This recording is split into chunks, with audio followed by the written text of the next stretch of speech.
One of the biggest lessons I've learned from the church around the world is this. It's not about hero preachers. It's about hero disciples. In America, we make it all about the preacher. It's his sermons. You got to come hear my preacher. And we focus on preaching, which is important. But we've made it central to a single person who's leading the church. And everything moves and flows and takes its life from that senior pastor.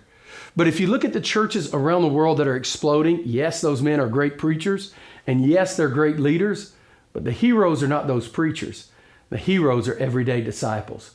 If you listen to those preachers talk, they're not talking about how they grew their church and what their sermons are like and how they do this and how they do that. It's their members and how God is raising up everyday disciples in their church that are doing incredible things. The church around the world is more decentralized. It's more focused on everyday followers of Jesus than it is just a handful of top leaders.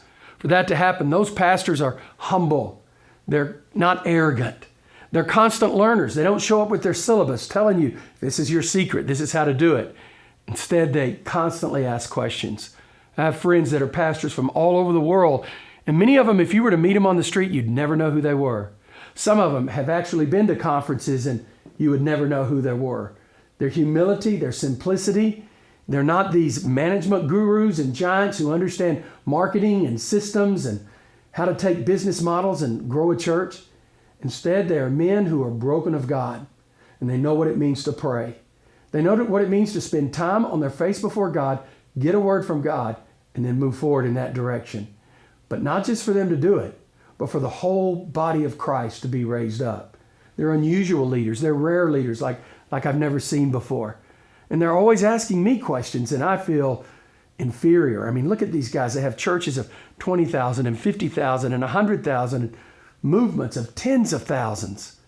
I think if we're going to learn anything from the church in the East, we're going to have to relearn what it means to be a pastor. How do we lead and how do we share leadership?